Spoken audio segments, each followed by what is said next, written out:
Hey, welcome back to the Two Disabled Dudes podcast. My name is Sean. I'm here with, Kyle, as always. Yeah. Unfortunately. And then we're here with our dear friend, Effie Parks. Effie, where are we? Right now, we're on a cruise to the Bahamas for Rare Disease Day. My name is Effie Parks. I host a podcast called Once Upon a Gene. Who are we here with? We're here with rare disease families who rallied, who made it happen. You did it, and you're here, and you're together. I would love to hear the crowd tell our listeners that you're in the room right now.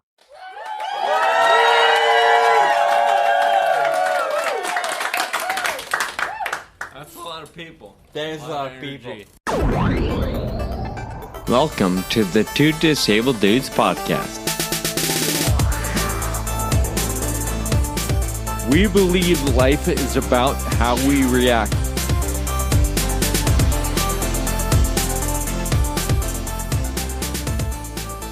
Hi, it's Kyle. As you heard, we just got back from Rare at Sea, where we cruised to Coco Cay and Nassau with 72 people from the rare disease community. People living with rare disease and their family and friends. We had an amazing time connecting with each other and enjoying the sun.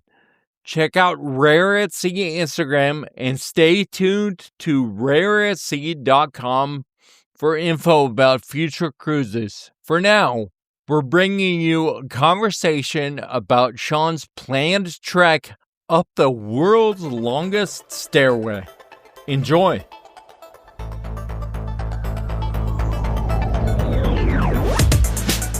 Sean, this is a conversation that I've been wanting to have for a while because I'm really curious and you won't shut up about these stairs that you're climbing in Switzerland in a few months. So let's do this. Yeah, let's do it. You've talked about it before, like I said, and you've been thinking about it for a long time, a few years now. Can you describe to us exactly what this climb is? The Niesen Stairway is the longest stairway in the world, right? They hold the Guinness Book of World Records. It came about because you and I, long time ago, did Race Across America, right? And that's known or recognized as the world's toughest bike race. And then a few years back, you had the wild hair idea to climb the world's highest paved road, right? To ride. It was while we were training for that, I'm like, all right, yeah, it's an even number, but 2 sounds dumb. So the world's toughest bike race, the world's highest paved road. I just started thinking there should be a third one. Like, what else could there be? Yeah. It was actually, I saw in the gym B-roll footage of this incredible staircase in some of the country. And I thought, and there were rails. So I'm like, okay, that looks Railings, intense, but I bet I could do that. So I got online and just started playing around with keywords and stumbled upon what I now know is the Niesen Stairway. It is not the stairway I imagined and what I saw on the TV at the gym. Yeah. But so that other one probably has its own different accolades, but I wanted the longest. So the Niesen is the world's longest, and I'm setting out to climb that one. I understand it's like a service stairway that's along this tram. It's called the funicular that takes tourists from the bottom of the base of the mountain to a summit lookout point where they have a restaurant. They have a couple like cabin type hotel rooms and a bar, and it's just a popular lookout spot. And then the funicular brings you down. So the stairs service as a maintenance stairway and an emergency rescue stairway. So with that in mind, the stairs are closed to the public. However, they do private events, and one of them happens to be this Niesen Stairway Run, which is a big sponsor, has been Red Bull. That's kind of another way I discovered it. So knowing that people run these stairs, I just thought, okay, I can't do the run because of the time constraints, but I wonder if I could do something else. So anyway, yeah, the stairs are not open to the public, but they are what they refer to as hireable or rentable. So I hired the stairs. Nice. One aspect of it that you don't mention all the time Mm, is the timing of it. mm. This is important because you say you're renting it, you have to rent it while it's not running, right? Right, yeah. And so it's going to be in the dark? Well, yeah, at night. That's dark. It is not a laughing matter. I mean, it's funny, but when I started asking people if they wanted to join me, I left that part out early on in the conversation. Yeah. So there are a handful of things to think about. Timing wise, like you said, it's different in other countries. Because part of me thought, can we do a buyout? That way the tram doesn't run and we do it like we take half a day during the daylight. Well, that's just not an option in other countries. It doesn't matter who you are or what kind of money you bring to the table. The way they see it, and from what I understand, that is a service and an entertainment spot, venue, whatever, open to the public. And they're not the kind to prioritize somebody with money over the public. So doing a buyout wasn't an option. So they said, if you want to do this during the day, you would have to participate in the run, which isn't an option because that is a relay run, and they have 3 hours to do it. And it's 11,674. Like, there's no way.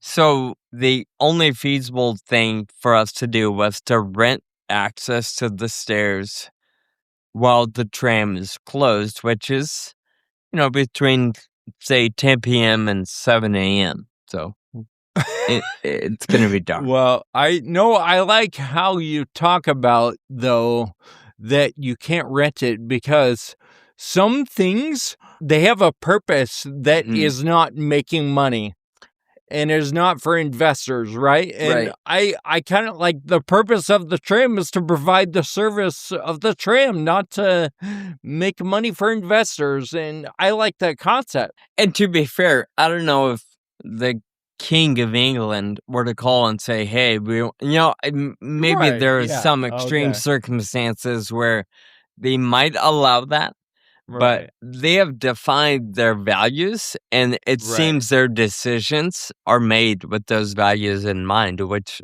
I'm with you. I find a lot of appreciation for that. You mentioned 11,674, but you kind of glossed over it. That's the number of steps in this staircase, right? Correct.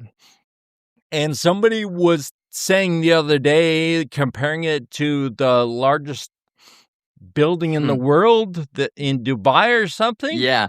So the Burj, I think it's Burj Khalifa, roughly 2,900 steps. So if you just do the basic, it's about climbing 4 of those. And holy cow, that building looks like it's about 160 floors. Yeah. And 4 of those. Right. So it's definitely going to take a minute. And, Kyle, let me back up a little bit because I joked. I said doing it at night is no laughing matter. And although it is kind of silly and crazy, the reason why I say it's no laughing matter is because you and I both know how we do with our eyes closed or how we do in the dark, right? It just makes things more dangerous, more risky. So yeah, it's funny on one end, they're like, holy cow, this challenge is getting worse and worse the more you think about it. But on the other side, it's like, Okay, those are all things we just have to think about as we're training and planning. So anyway, Yeah. to your point, it's hard to think what 11,600 steps are, but if you're in a 2-story house, that's maybe 25 steps. So, I I know. mean, you got a ways to go. Well, and I was thinking about if someone's got to climb, if an able-bodied person Mm, has to climb 5 stories to get to their apartment or whatever, yeah. maybe the elevator's broken or something. I mean, that's something they'll talk about the next yeah. day or maybe even longer, right? Yeah, So, for sure. There are definitely elements of it that make me nervous. we've established that this is a huge, crazy adventure, Mm, and some might say it's kind of insane. mhm. So I guess the next question is why? Why would you do this? That's a lot of people. I bet a lot of people have asked you that. Yeah, that's fair. Similar reason as to why we rode bikes in the Himalayas. Yeah. Why we Yeah. rode across America, why we do this podcast. Sure, there are elements that's like, I want a third world's best or world's whatever title under my belt. I want the experience. I want that triumph. But even beyond that, the whole idea is to prove what's possible, even with disability. And I feel like, although an incredible challenge, this is one with careful consideration, Mhm.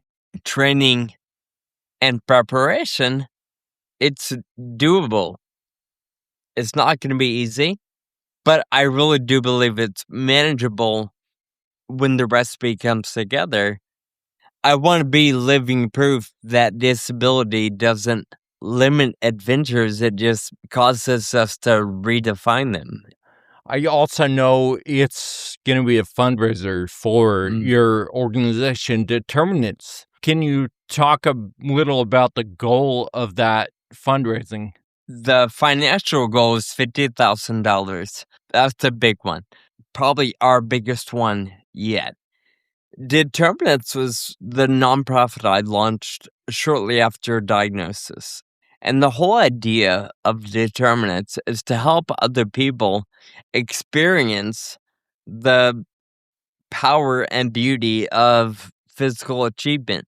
You and I both know and have experienced limitations, but man, when you're cranking away on that bike or when you run across the finish line, like maybe I did once in the early days, there's just something empowering about that because you realize, wait, I can still do stuff even though I have some limitations. I find it powerful to help other people experience those sorts of emotions and triumphs. So the idea behind Determinants is to, help people ride their bike across town or across the country if they want, maybe run a marathon or participate.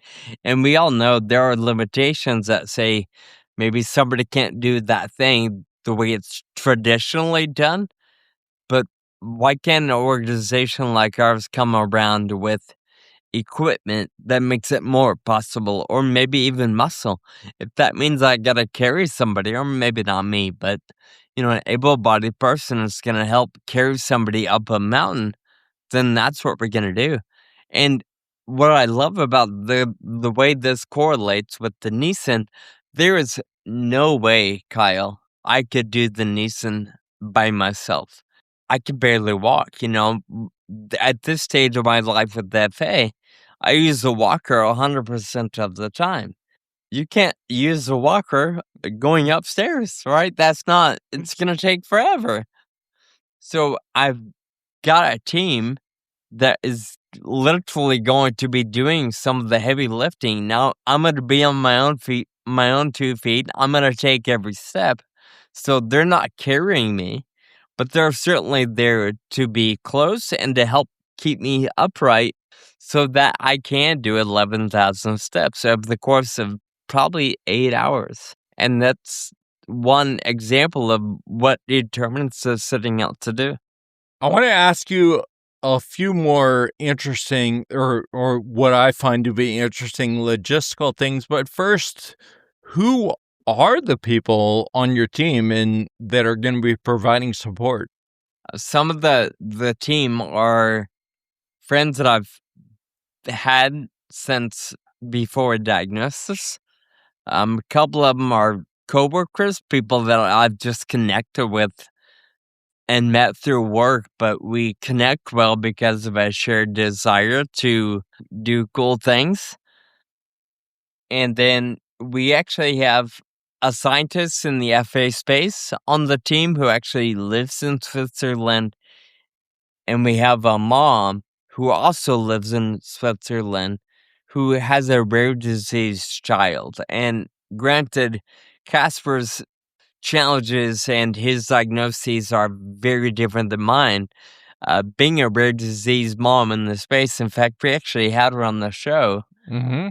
We interviewed Katie in episode 201. I would encourage you to go back and listen to that episode. A powerful message and an incredible mom who actually can see the Niesen from her kitchen window.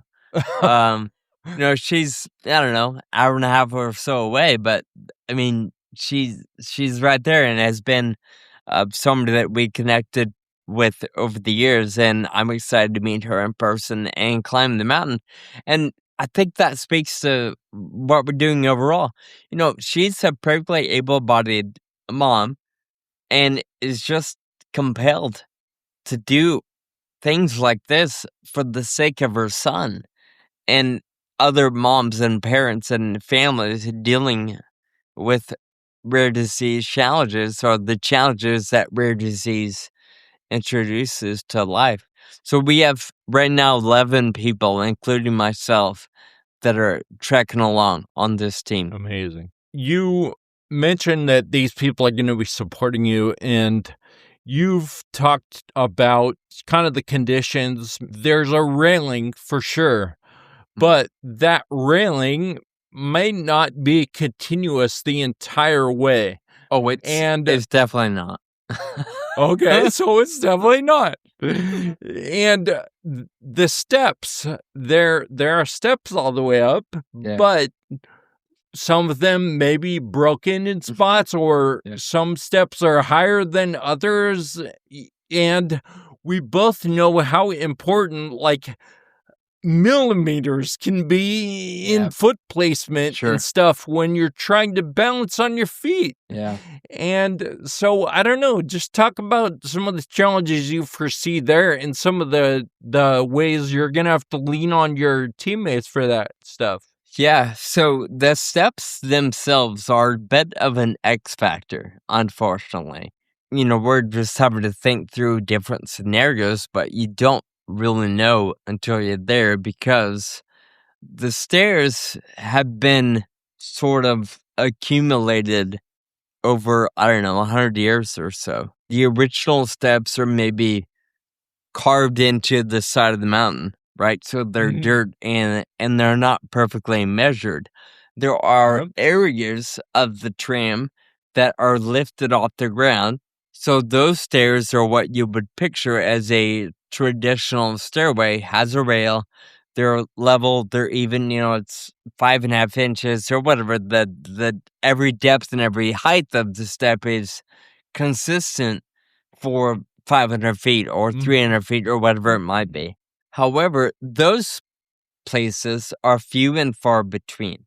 So there are other steps that are wood buried into the mountain or carved out of rock or whatever it might be. So it's definitely a bit of an X factor. And the reason why I say it that way is there is no exact map of these stairs that tells you, oh, here they get 2 inches apart or whatever. And you can't find that on. It doesn't exist. I bet it changes too. Like some with steps the weather get broken every once in a while, or the weather. Yeah. And plus, for whatever reason, the authority or whoever's in charge of that space, that's not something that they publicize. So it's hard to find out. When I when I reached out to the guy and asked him, hey, is there any way you can give me dimensions? He was like, there's no way. Every area is going to be different. There's not an easy answer there. And I'll be honest with you, Kyle, my hands get sweaty when I look at a YouTube video and I see certain parts of somebody capturing their walk or their run up the stairs as a part of the once-a-year event. I know where the hard parts are going to be, and I know there's going to be a lot of them, and they could be narrow. It's not like there's a chance of falling off a cliff. If, I fall off the steps, then you kind of roll a little bit on the side of a mountain, but there isn't anything like, you have to fall off 50 feet or worse. But still, when you fall, you risk spraining or twisting or breaking. That's something that we gotta be mindful of. How do you foresee your teammates helping when there's no railing or maybe there's a big step or I don't know, whatever else? Yeah, for me, I'm going to be relieved when we get to those spots because a railing is a lot more reliable than a human. And I don't mean that to be mean to my team. It's just a railing doesn't move, right? Right. So that'll be a bit of a relief for me. I'm going to bet it's going to be a bigger relief for them because I anticipate I won't have much of a pack on me. So the team will probably take turns with the extra weight. And then at least 2 people at a time will be focused on me and my progress. So we're testing out a few different options. Right now, the one on the table is a gate belt. So the person the steps can be too narrow. So walking arm in arm really isn't going to be an option in many places. So in those spots where maybe we're in a tunnel or they're not wide enough, whoever's right in front of me, I will be hanging on to them via a gate belt. Your life? With handles on that gate belt. And then we will likely put a gate belt on me so whoever's behind me can easily catch or grab on if they're seeing me get a little wobbly in my effort. Are you going to have someone taking video of all this? Yes and no. We will run, our own cameras, GoPro. I think there are going to be a lot of different angles in cameras, but a crew just for that, no. And some of that is the climb itself isn't really conducive to just have somebody on camera. Right. But additionally, the authority, they don't allow that kind of production. They don't want a lot of video or photos shared on social media. So a part of the deal when we hired the steps was we made the commitment that, we can share the story and talk about it and highlight, but there are a lot of limitations when it comes to showing off what those stairs might look like. It's obvious why footage and stuff is primitive online now that I know that those stairs are guarded like a top secret recipe or something. A couple more logistical questions. When we went to India, we got to 11,000 feet. We stayed a couple days. We probably could have used about a week. How are you planning it for jet lag and just travel? And is there elevation? I don't know what the elevation is, all that stuff. It's definitely more than I live in. However, the elevation, I'm not terribly concerned about myself. At the summit, we're going to be just under 8,000 feet. So sure, that's high. I live at maybe 40 feet above sea level, so it's definitely different. But the few times I've done, say, White Mountain or a climb like that, or the Himalayas, outside of, having to breathe a little bit more intensely and be mindful, there was never a struggle. I didn't deal with headaches or nausea or, have any kind of elevation sickness. Now, I recognize that probably changes over time or as we age, so it's possible. But the elevation itself, I'm not necessarily worried about. The elevation will make it cold, especially in the middle of the night. The elevation might call for unpleasant weather. So there are a lot of things that the elevation will impact. The distance is about 3.4 kilometers. So what is that? Just over a mile or just over 2. So 2.1 will be the distance. The game will be something like 5,000 feet. So there'll be a lot of up in a very short distance and period. Going in, are you going to have a strategy of like, okay, we've got 8 hours, so we're going to try to do this amount per hour or whatever? Yes, we're still working that out, but also to go back to your previous question, most of us are going to get to Switzerland 4 or 5 days early. Mm-hmm. And then we'll also get to the base of the mountain 2 nights early. And the base, it's at 3,000 feet. So we'll kind of acclimate a little bit. Now, in terms of the strategy, we're still working through that. Now you're training, and I've seen a few videos, and you've talked about it a little bit, but what does training look like? How do you prepare for this 11,600 steps? Yeah, the training process and really the planning is part of what caused me to push the climb out a year. So I originally was going to do this in 2025, a year after India. Obviously, the bike crash had played a part in that.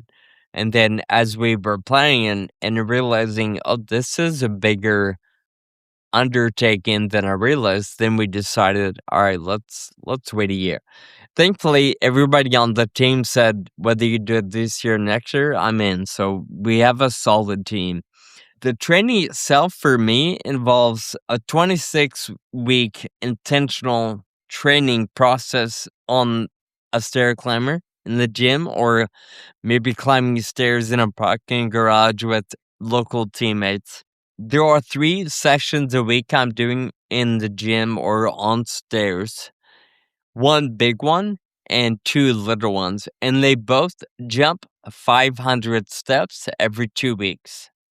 So I'm incrementally getting to a point where I'm on the stupid Stairmaster or Stair Climber or whatever it is for Stair mill? 6,000 steps. 6,000 is going to be the top? For the training in the gym, yes.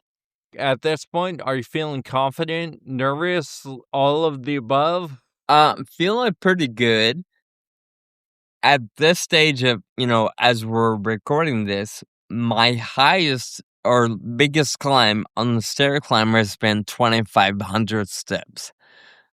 This week launches the 3,000 step mark, but I'm feeling really good. There have been a couple days where I, maybe am sluggish or I'm not feeling the best, but those are all fantastic opportunities to evaluate why. Is it a matter of a lack of fuel? Is it a time of day? Is it a lack of rest? Or, Yeah. So I'm thankful that I'm able to pay attention to all those elements now and play with it over the next 4 months or so. You mentioned it was a fundraiser for determinants.